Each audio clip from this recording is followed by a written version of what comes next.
welcome and welcome back to Born to Ferment, which is a podcast based on fermentation conducted by myself, Massimo Zitti.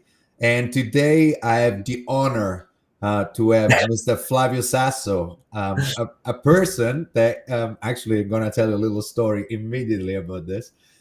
When he contacted me and say, I would like to be part of your podcast, I actually shivered because I'm a huge fan of him, and he didn't even know a part that I told him last week. Last week we had a kind of an hour catch up, and we spoke about a lot of things actually, and actually make my interest to this person and to his program, which is phenomenal.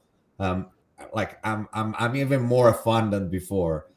Flavio, good afternoon in Italy, good kind of morning here in Canada. How you Yeah, good afternoon for me, good morning for you. It's the beauty of the world. We got different times, but we all here for the same reason, which is fermentation. So, Mr. Fermentalista, man, I'll leave it to you. Yeah. I shouldn't even say anything during this podcast because that's all No, yours. no, no, no, no. We had a nice chat already in times before. So actually, it's always about talking about something together. It's not giving a lesson or a course. That would not be nice. It's I prefer to talk with people rather than two people. So Same.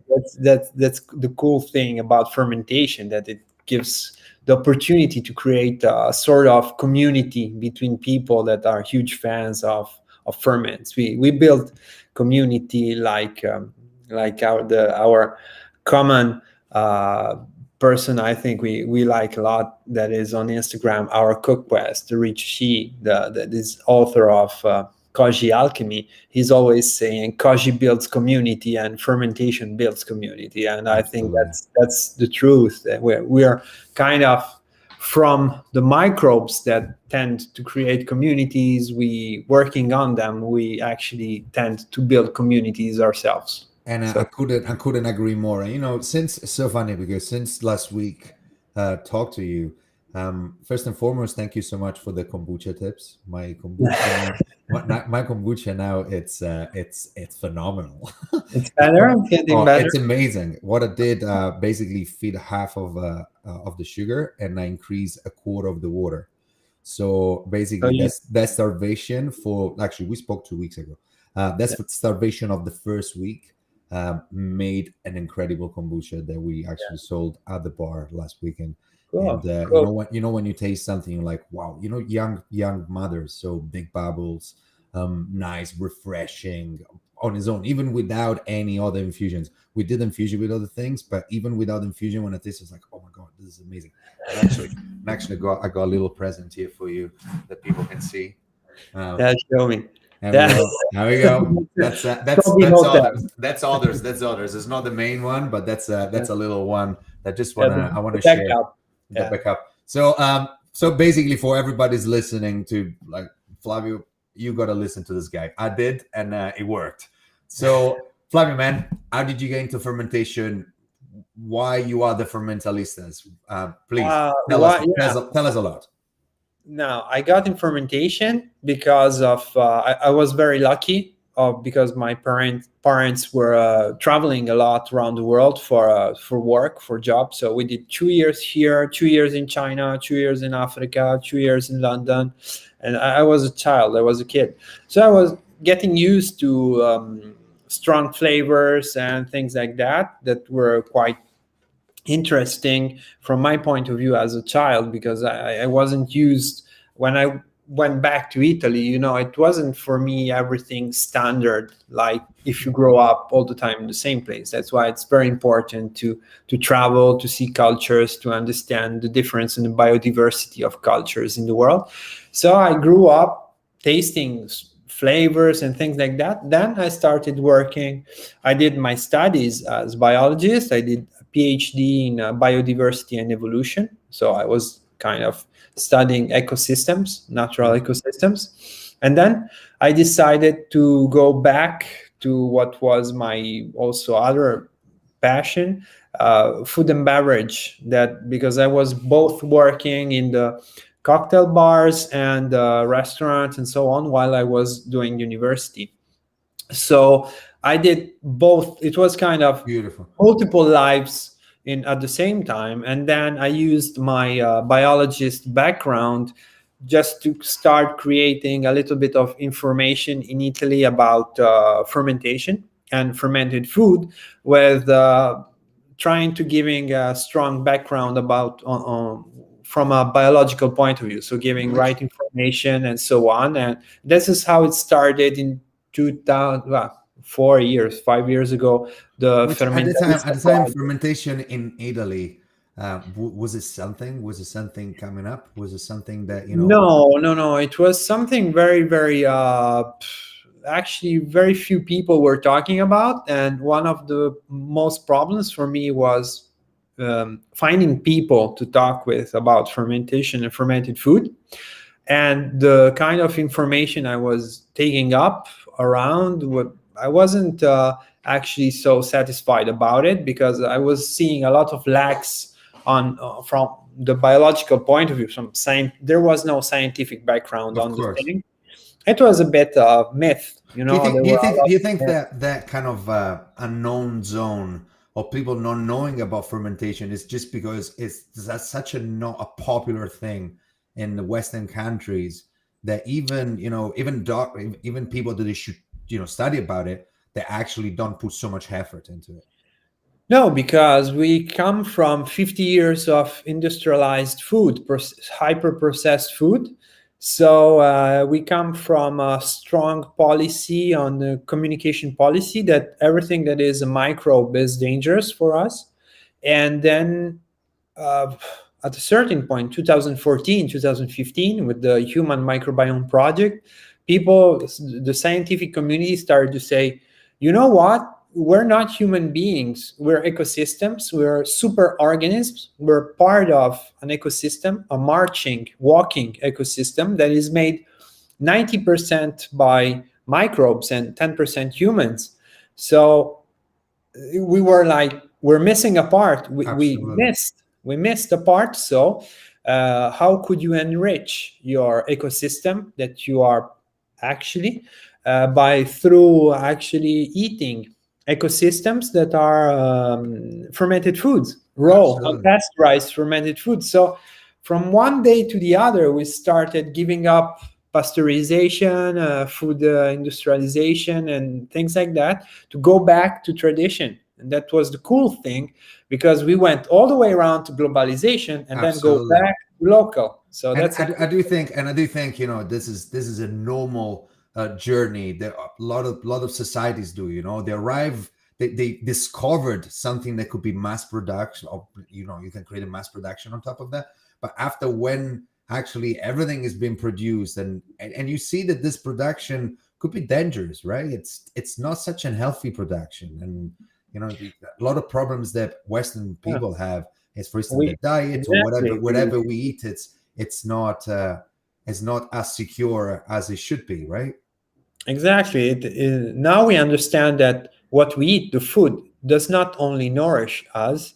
It's not we put inside something to just to eat, but actually it's something that is living and is part of our living being. So it's a bit Of course. complicated to give it simply, but actually we're not giving fuel, to our organism, but actually we are simply enriching an ecosystem with living food. So if we abandon the living part of the food, the fermented foods, actually what we do, we have a very poor ecosystem. And this is why we have the 21st century chronic disease that are the diabetes and obesity and all the problems that are linked with being a bit overweight and inflammation and so on. We know that. And We there's know that also, very well. I will add another very important point in this. We don't know what we're eating, and that's, for No, me, is huge, because we don't. When you ferment stuff, or when you're buying real things, you know exactly what goes inside. When you buy processed food, like, we know what xanthan gum is, because yeah, I use it for the bar. I use yeah, it we to use it for create that. very good textures. Molecular cuisine is based on, for instance, Yeah, xanthan. They saw lecithin. I can say many of those, but what is inside, we don't actually know. we know what the effect is if you combine into a soup or if you combine into a fruit leather. But really, maybe those things are probably bad for you, especially if eaten daily. Because for me, this is something that it's like exercising, right? If you exercise once a week, it's one thing, but if you exercise every day a little bit, you will see a huge difference. A huge In a difference. bad side, if you eat processed food every day without even knowing that you do it, right? Let's say you eat ketchup every day, or let's say you eat mayonnaise every day, Yeah, or anything, you just which is have to look in your cupboard, and they're full of processed food. and this everyday eating of things that you don't know will actually affect your lifestyle really, and your health. I have another question for you. How the Italian responded to the actual Italian, I would say obviously Italian because you live there, but Yeah. worldwide, the responded of this changing of people going from mass production to small producers and actually being very careful. And I do believe that the last year, with this pandemic, health, it's been highlighted like crazy. Yeah, you just focused on the main point. People just stopped. They stopped working. They stopped running around.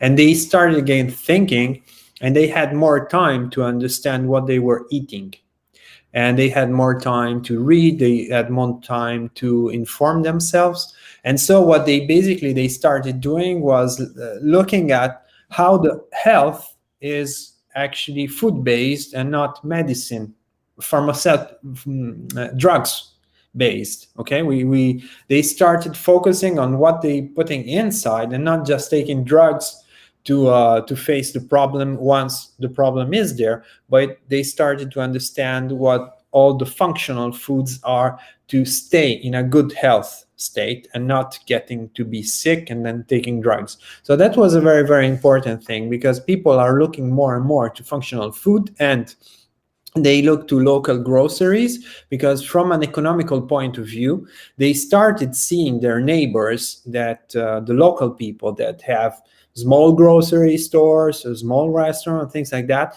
suffering from an economic Absolutely. point of view. So Absolutely. they wanted to go back to the community and saying, I will buy from you and not from a mega store, which I don't even know who is working inside and where does the food come from. So actually, we're downgrading a little bit the commerce And of, I can of tell you food. that even in Canada, at least for what I've seen and what I'm seeing, it's a very similar process. People are really getting into the small producer, the farms, understanding, and I think knowledge on food is such an important thing, and knowledge in fermentation, common knowledge. It's one of the things that, for instance, you are preaching like crazy, and I will do exactly the same, or as much as you can. And whoever is listening, please do it. If you are a newer fermenter, get into and just share the voice, because it's not hard, right? No, no, it's one of the safest and most easy ways of processing food. It's like cooking without fire, like Michael Pollan said. So it's a huge transformation. It's also sustainable from a ecological point of view, because you have a very little carbon footprint to do the transformation, because you don't need heat or things like that. It's just the microbes that will transform the food for you, and it will have a longer life, because it actually it elongates the shelf life of a product, a vegetable. If you ferment a vegetable, you have from few days of keeping it in the fridge fresh, will be able to keep it for months. So this is actually how fermentation started. It was a conservation method, of course. This is very well known that fermentation started as conservation, but then we gave it up because pasteurization was working the same, but it was cheaper, faster, and more Available. easier and more standardizable. I don't know, that's an Yeah, invented word or doesn't not. matter. That Yeah. doesn't matter, man. Everybody will have to accept our accent for the next And hour. for food industry. So actually, how the food industry, how food it went in a direction that was okay and better for food industry, but not for people.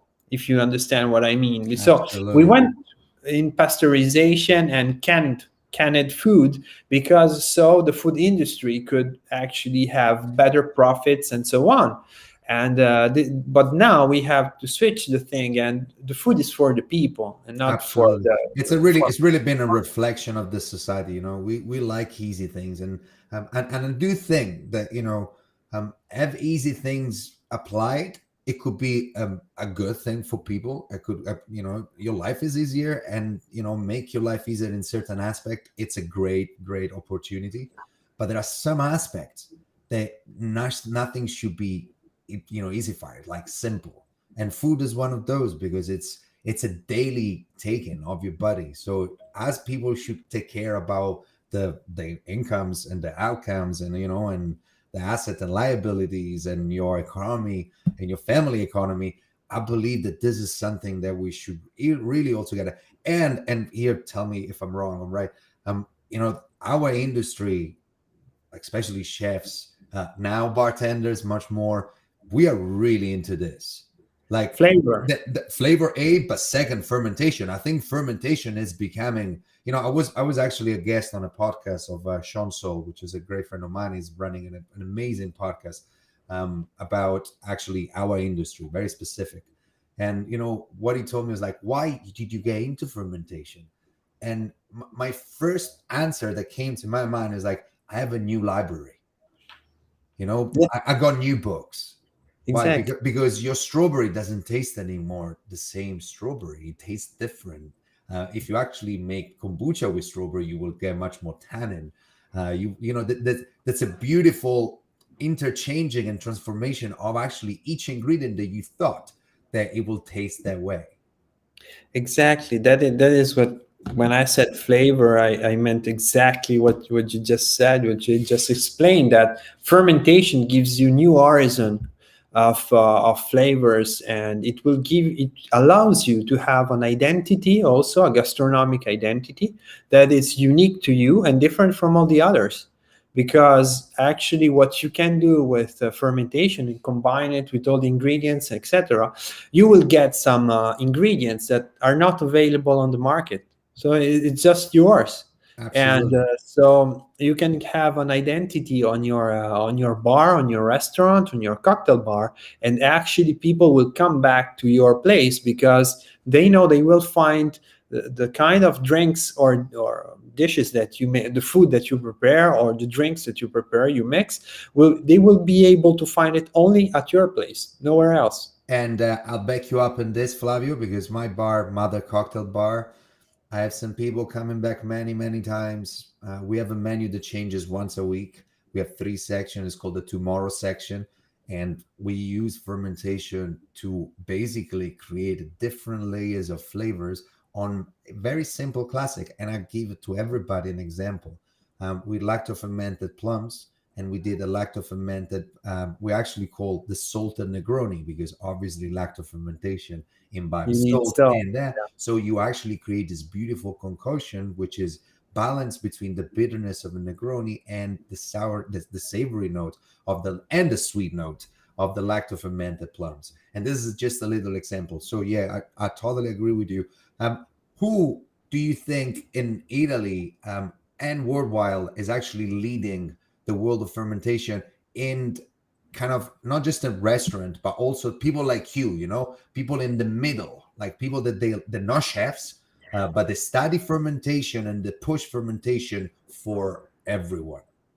So, of course, we have to mention the NOMA and the people that have been working there, because it's a very important, actually, column of fermented food in the world. Absolutely. And but not because they're not like them, or there's something better or worse. It's simply I find it a slightly different approach. I think that Rich Shea and Jeremy Omansky, the authors from Koji Alchemy, Which are is a great doing, book, by the way. which is one of the most innovative and most advanced books in fermentation at all. I mean, I in totally the world, agree.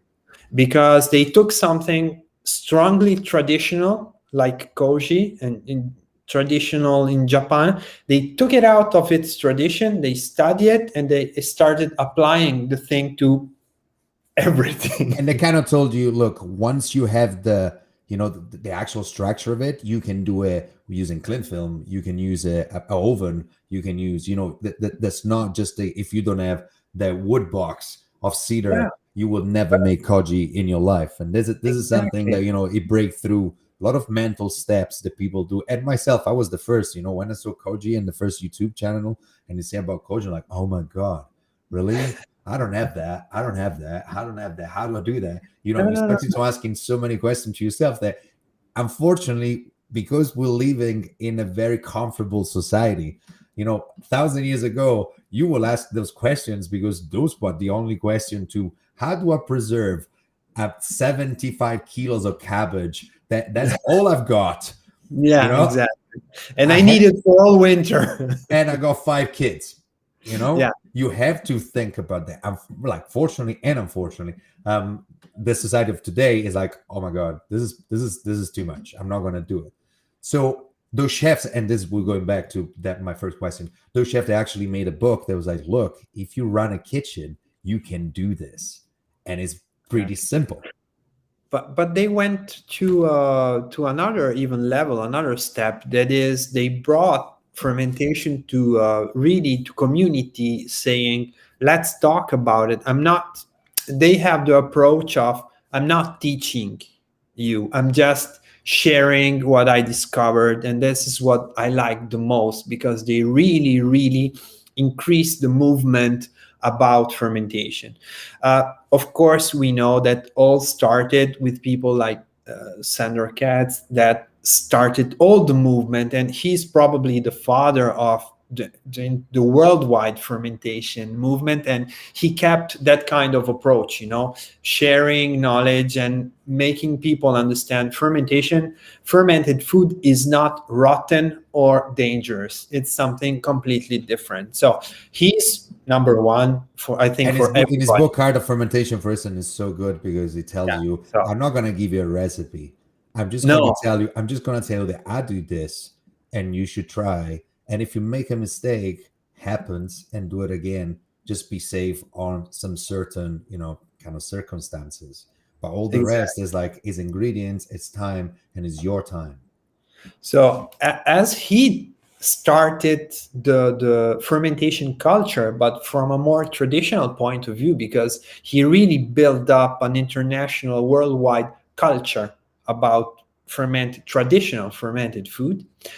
What actually Rich did, what actually you find in Koji Alchemy is what is my personal approach that I share a lot, is understanding what's happening, the science that is happening inside that transformation, the fermented food, and trying to apply the principles to any kind of a food. So I'm taking out the principles, the scientific principles from a traditional food that probably a lot of people were doing exactly the same way just because they were told to do it Absolutely. exactly the same way. So they went through the process from a biological biochemistry point of view, and then they tried to apply the thing to a completely new set of food.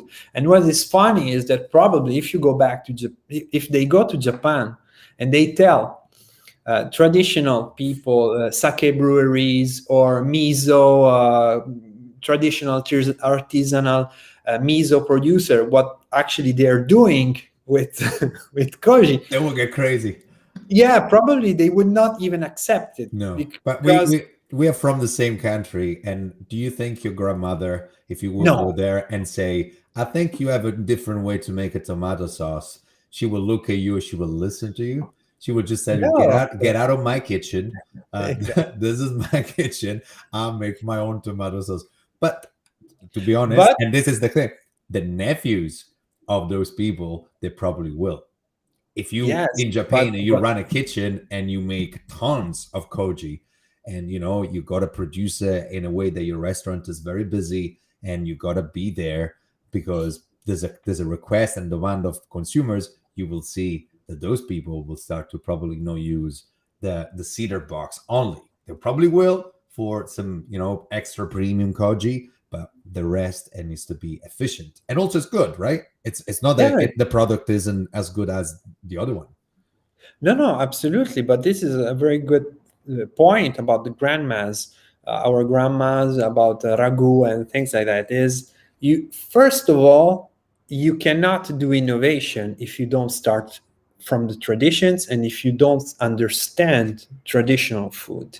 Absolutely. And this is also the what we have, the story of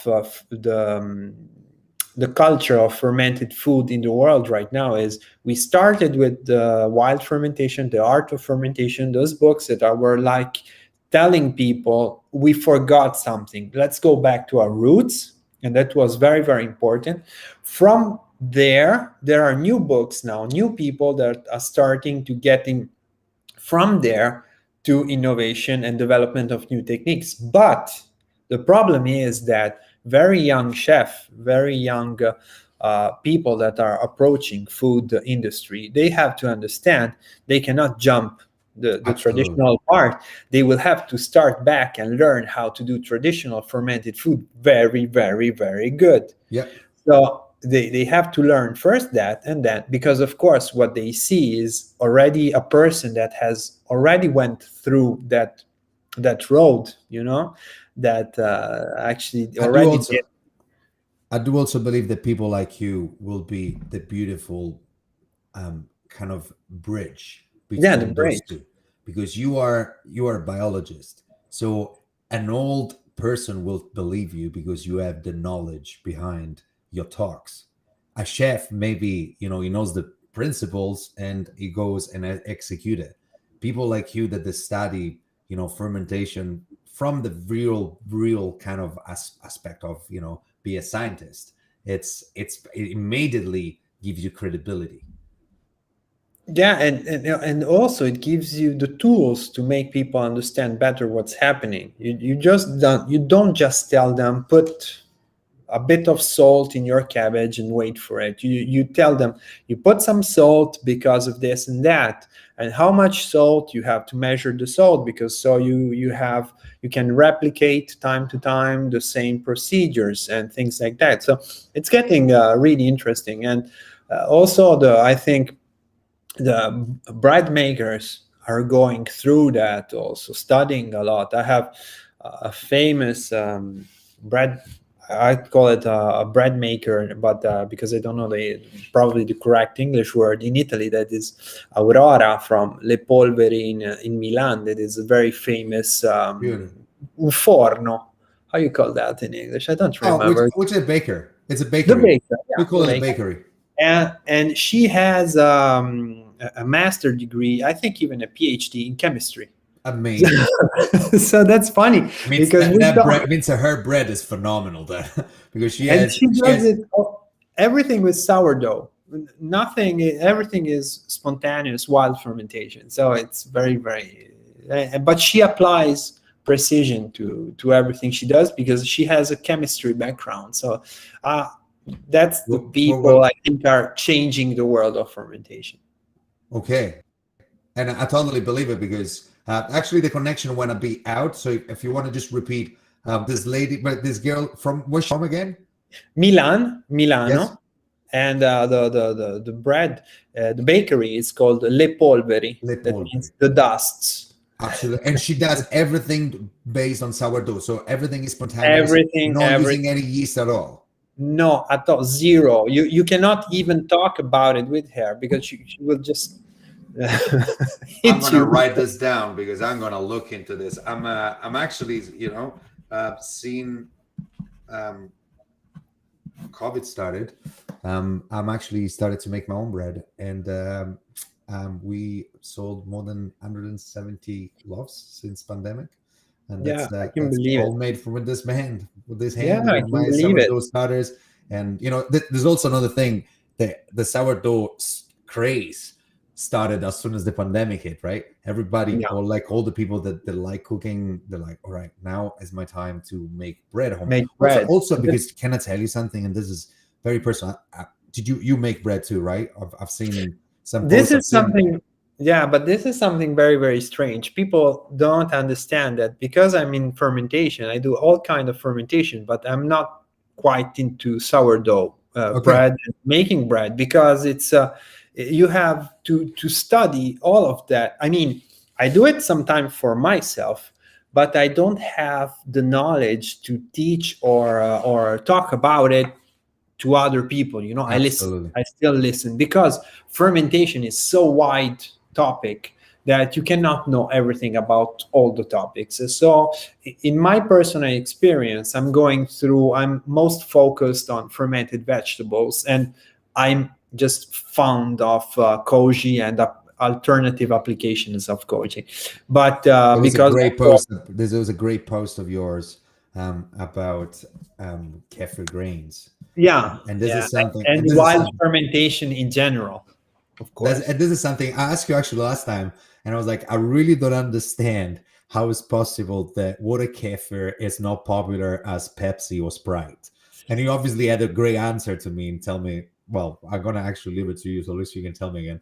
But Yeah, the beauty is because those things are delicious. Like, when but you taste something and you're like, oh my god, why this is not famous? yeah, we go back to the food industry problem. It's not totally complete. How you say? How we say? Palatable? Yeah, by the food industry. So because it's alive, you cannot just put it there and stock it and sell it through the year. You just have to go and produce it and sell it and produce it again and sell it because it will last a few days. It's not so stable because it's alive. Of course. That's the cool But thing. I do believe, I thought about the answer and I was like, I do actually think that if the communities they actually build together and, you can go and buy water kefir in 2, 3, 4 locations and, small markets. So then we might have a chance because we Yes, have, but we have actually people making it for you. And, the most important thing that the cost prices won't be, $10 or 10 euros a bottle because that will be, the price is high, far too high to buy. But also, like water kefir, you can produce a lot because you technically change the grains every 40 hours. And if you do a large you amount can of, produce a lot, but you have to produce it locally, and this is why it's so strong because it will not give the chance to a big company to produce it for all the United States, but of course, you will need a galaxy of small producers all over the place that produce locally. This is the strength of fermented food, unpasteurized, of of course, course, fermented food. And this is what's happening also in United States about kombucha. Kombucha brewers are support local kombucha brewers buy unpasteurized kombucha from a local producer because kombucha cannot travel across all the country to no, get from the east to the west coast. But if you buy kombucha, real kombucha, it has to be brewed locally. So you will actually support a local brewer. And we absolutely, go back to from globalization to local production. which is amazing. What are you doing to help Italy to ferment more? What you are, I heard that you have a couple of projects on. Um, Please Yeah, tell us about it because I was mind blowing about everything you said last 2 weeks ago, and I can't wait. I really can't. I really can't wait to share this because I believe what you guys have in mind. yeah, And we are working a lot on it, and I will send you some designs, some renders that we're actually making. So well, of course my main job is I have a small company that does fermented vegetables, unpasteurized fermented vegetables. Everything is wild fermented. We don't use commercial starters for amazing. nothing, and we have to distribute it on cold line, 4 to 8 degrees Celsius. And I always say Celsius because Fahrenheit, I don't remember how much it is. After Fridge. four Let's say after four fridge. years in Canada, still don't. So it's Yeah, okay. it's fridge. It has to be distributed on fridge because we don't pasteurize it. So we're contributing a lot in Italy in making people get in touch with fermented vegetable, unpasteurized living fermented vegetables, so that they don't have to start it on their own at home, but they can also buy it and try to understand. Of course, we promote self production at home because for us it's very, very important. Otherwise, Fermentalista project would not be running anymore. But we strongly believe in both things. And the other things we're actually working on at the moment is fermentation box, that where you will be able to upload fermentation profiles. So the box is actually something that will control temperature, humidity, and a fan ventilation in your box. But what you do is actually you upload in this box via Bluetooth, or we don't know exactly how, we still didn't decide, a profile. So the box actually will control the profile of the temperature and humidity. So let's say this week I'm gonna make kombucha, this week I'm gonna make ginger beer, or this week I'm gonna make sauerkraut, and this week I'm gonna make koji. So you have different temperature. It's basically a chamber, right? It's a chamber. You have a chamber with different temperature, a reverse refrigerator. Exactly, absolutely. But where do you get the profiles? The cool thing is that you will be able to download the profiles from a community, a web-based community, where people are able to, you will be able to build your profile with graphical user interface of course, on the website. So you decide to build up your profile, to upload it on your fermentation box because you developed a specific bread recipe, and then it works. And you say, guys, I just did this kind of bread with this kind of flour and so on, and I built up a fermentation profile, and you upload it on the community.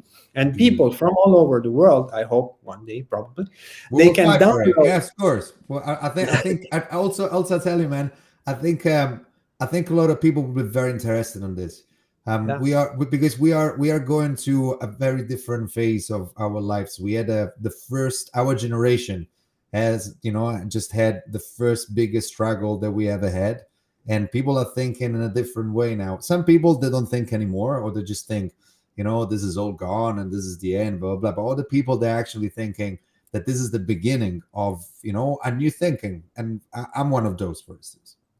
Yeah, exactly. So from a positive point of view, we have to think that people will start thinking again, and actually will have to reconsider their actions and what they're doing, and getting more aware. Awareness, I think, will be the world after the pandemic. It will be the most important and just to come back to the chamber, which is, I'm super interested. So you will have basically different programs with different ingredients, and you will be part of a community which you will explain exactly what to do. So how the hazard of making things explode and all this kind of, because people are getting worried about, like, this is probably what I've seen from I remember when they told me I'm gonna open a bar based on fermentation, they went, but fermentation stinks. That was the first thing.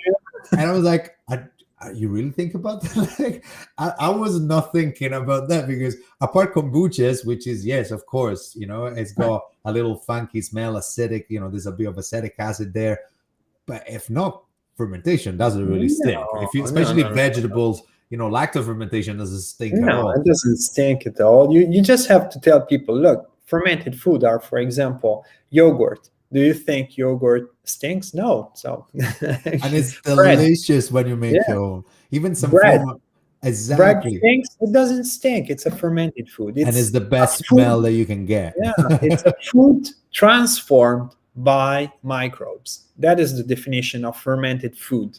Not fermentation, that it's something a little bit different in biochemistry, but fermented food are food that are transformed by microbes. That is the definition. So it's a wide range of stuff. And through this community, we hope to actually give possibility to the people to share profiles about fermentation profiles, temperature, humidity, and so on. Share them, you can download it, and what we will offer as a selling point, of course, it will be the box that will be able to accept the profiles and actually control the parameters. Are you guys thinking already about sizes, or do you gonna do different sizes? Gonna be one Mm, size, one we standard? we are gonna start with a small size that is a home scale size that you just put on the counter on in your kitchen. So it will be more or less half a meter for Freezer style. Let's say a small more freezer. more little 1.5 microwaves, let's say. Beauty, beauty. Because you can put 2 loaves of bread, for example. You can put a couple of kilogram, for example, of fermented vegetables, a jar of kombucha, and things like that. So actually, what you will do is actually you have a home production actually for your family, and then we will think about Of course. restaurant size, like an oven, so Beauty, it could be beauty, put in a restaurant. Who knows? We don't beauty. know. We're still working on the project. And you know, any of this information, just share it with me. For instance, I will, you know, share to the Canadian bartending Right. slash chef Yes. community over here. Also, and I'm gonna let you go very soon because I know you're super busy today. Um, No, don't worry. I have an alarm somewhere, it's okay. That just but if it's not mine. It comes from outside, if from it's because not yours, doesn't matter. no, because it's hot days, and I have now it's almost summer, and I have the windows open, so I can Amazing. feel from I can hear from the neighbors that there's something an alarm going, but it's not Summer mine. just came to Canada too. Last weekend was amazing, and it was the first one. And actually, I gotta say there were a lot of people in the park. My bar is next to Trinity Bellwood Park, which is it's probably the youngest park in Toronto, and also No, the biggest central park in Toronto. And you know, as much as we gotta still be careful and not, but it was a pleasure to see youth. of course. Sometimes this is beautiful, and this is actually another comes. It's totally a random question, but just came out of my mind. Um, young people and fermentation. Young If I people in tell you, fermentation, what's the relationship they between have. young people and fermentation? They have, because they have the same principles. Today, young people have strong principles about sustainability, about ecological aspects, about being sustainable for the earth, and waste reduction, and all this kind of principles. You find them in fermented food, because fermentation allows you to actually reduce food waste, because you can reuse things that you would throw away otherwise, and it's quite interesting from that point of view. And it's transforming the food for a longer shelf life, so you have less waste, food waste, reduction of the food waste. And for example, you will be able also to do a kind of but this is a smaller part, I think, a very peculiar flavors and things like that, that are more like for younger people, that are more massified, and they look more at having an identity right now, local identity. So that I think that young people are a lot more aware and are a lot more concerned about where are we going from a Absolutely, society point of view, sustainability, especially carbon footprint and things like that. love Where it. does my food come from, and fermentation has this that will allow them, to give them a tool to get a lot more near to the to actually what is sustainable food. Absolutely, a lot of answers. Question: I've seen that you doing some courses. What are those courses? Because are you trying? What you try with those courses? Are you trying to help more our industry, or it's for anybody? Also, what Uh, are those courses in general?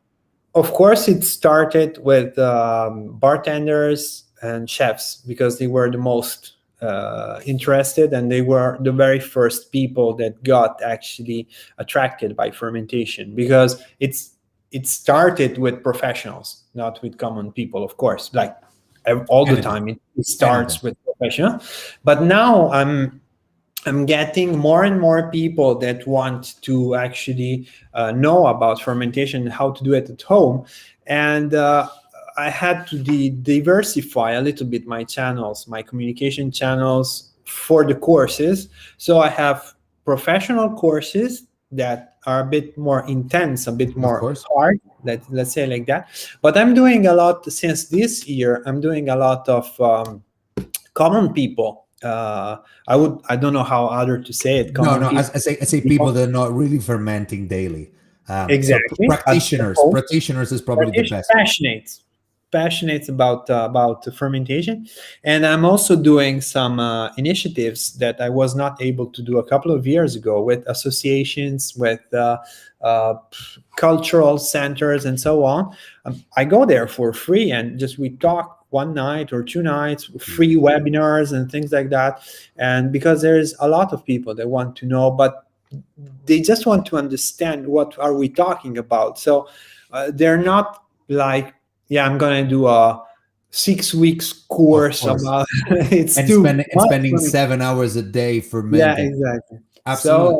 So I'm doing a lot of more initiatives that are actually free and with a lot of cultural centers, and not now at the moment, but I was starting last year, and there are some things that I just left there that I have to go back as soon as we will be able to go back to do some meetings and things like that. The courses are pre-recorded and you will follow online step by step what you have to do. Yeah, the ones that are online, yeah. Usually I have pre-recorded, because one thing at the beginning of the pandemic is it was that there were all these Zoom, Facebook courses that were really, really hard to follow because of the quality of the images and of the sound. So I invested a bit of my life in recording high standard lessons with a professional cameraman and a professional studio.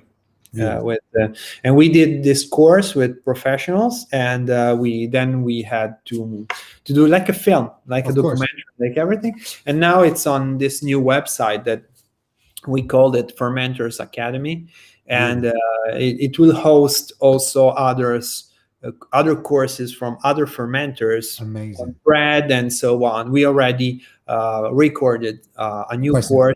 All Italians, or is actually global? No, at the moment, because I want to keep classes very, very tiny classes, because another thing is when you're online, the problem is getting with people, getting, the chatting, talking, and we have to go through forums or we direct messages and so on. So it's not so easy. Absolutely. And so I have to keep the classes very tiny classes, maximum 15 people that will do a course for 2 months, because they have to do at home the things they learn. Absolutely. And then they go back and they post their pictures of what they're doing. And so then just to make all the people that are listening understanding, I sign up for the course. When I sign up for the course, do we have like a matter of time, 15 days to complete this course, or? No. You have a lot of weeks, and every week I actually I upload a new lesson. Beauty. And I don't give them all the material, in once, because I want to make them follow a logical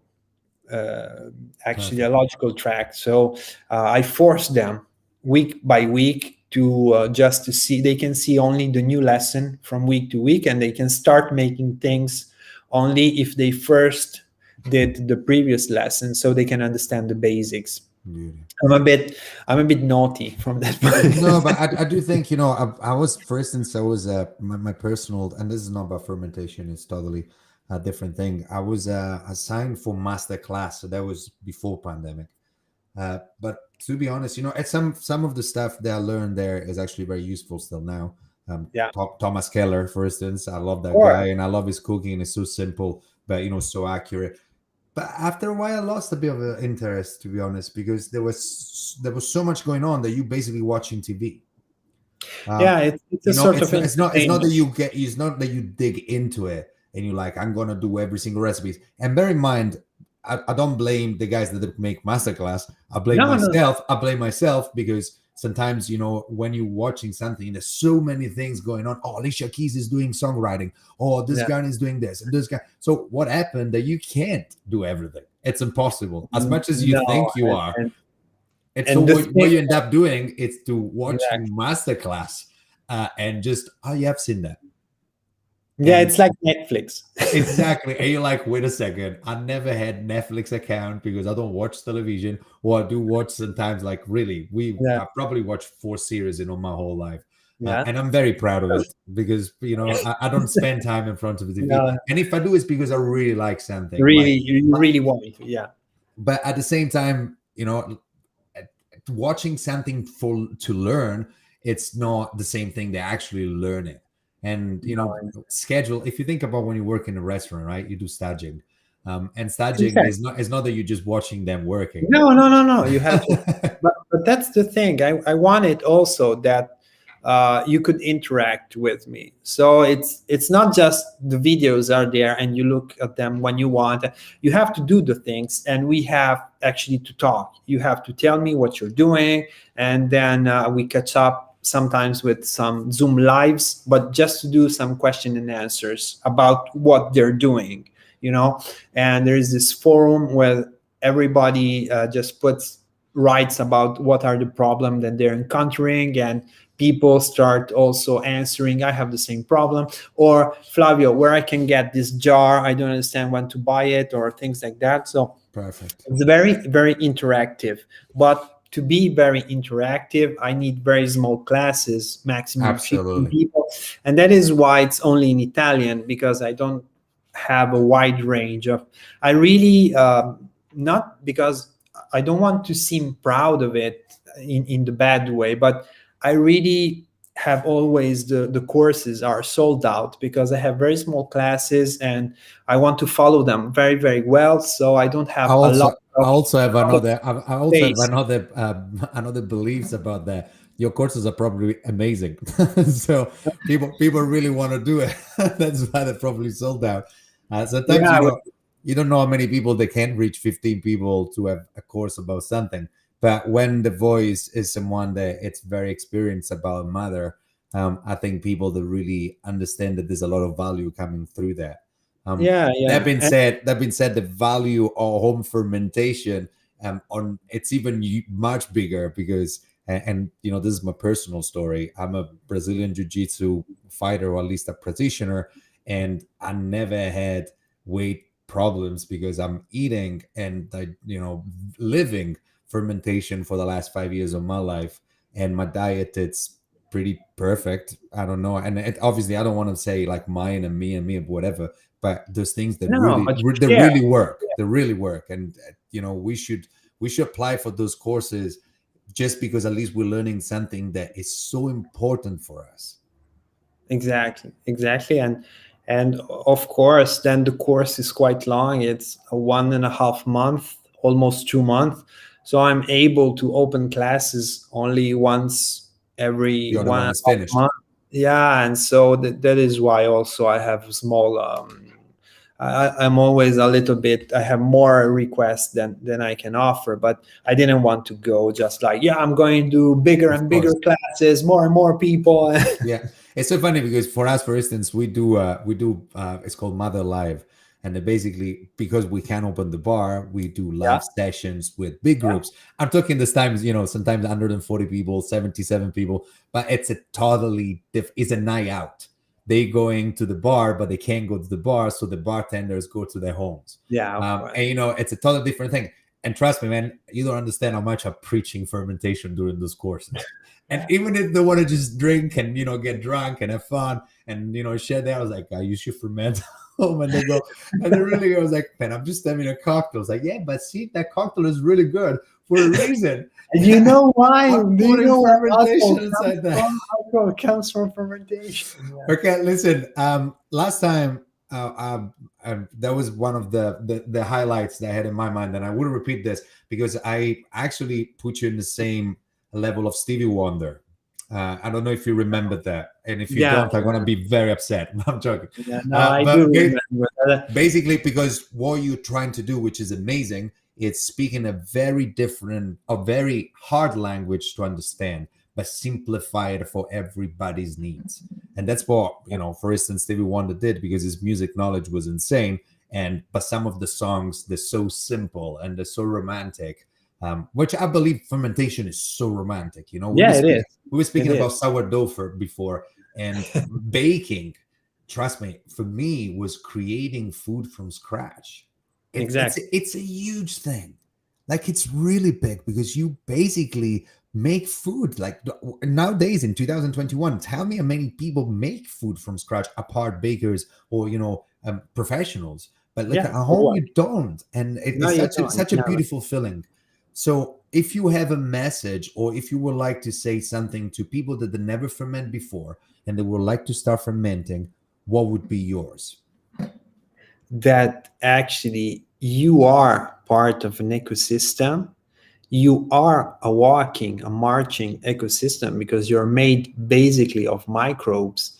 And through fermentation, you will understand actually how this whole world of microbes can actually change the textures, the flavors, and everything, and how important. And visualizing something that you cannot see, microbes, you cannot see microbes, visualizing what they're able to do, you will understand better how important they could be for your health and for yourself, because then you start giving something, material, something that Absolutely. exists. So fermentation actually is the showing the power of life in food. And we are is going back to the thing that food is life. And actually fermentation puts together perfectly this things. Amazing. We should finish like this. This is Yeah, like, you are the we sunshine can of my finish like life. that. So you're Yeah, speaking about Stevie I was Wonder. It's like, you the are the mic drop sunshine thing. of my life. You just dropped it. Man, what to say? It was an honor of 2 weeks ago having you for an hour and just chatting about it. And it was an honor to have you here. What you're doing for the world of fermentation is amazing. Don't stop. I was a fan even before to meet you and to speak to you, just because at Fermentalista, if everybody didn't go and see this channel, the Instagram, just go and see, because there's a lot going on. I love the ginger bug, by the way, that post, and how Yeah, you actually made a ginger bug, because all yeah, our ginger beer that we do is all from bugs. And when people try, I was like, oh, this is really good. How do you get this kind of flavor? It's like, well, I grow my own bug. And when you grow, oh, it's a bug? No, it's not a bug. It's actually sugar and ginger and water. But yeah, you can call it bug, because you actually create a little thing that goes live yeah. and makes the ginger beer much better. But really, man, I wish anything that you do about fermentation will be followed, because people are listening, people are watching, and when people do good things with a base of knowledge behind, they will be considered, they will be listened. And we are with you, Yeah, like at least Mothers with you, and I'm sure a lot of people from Toronto too. thanks.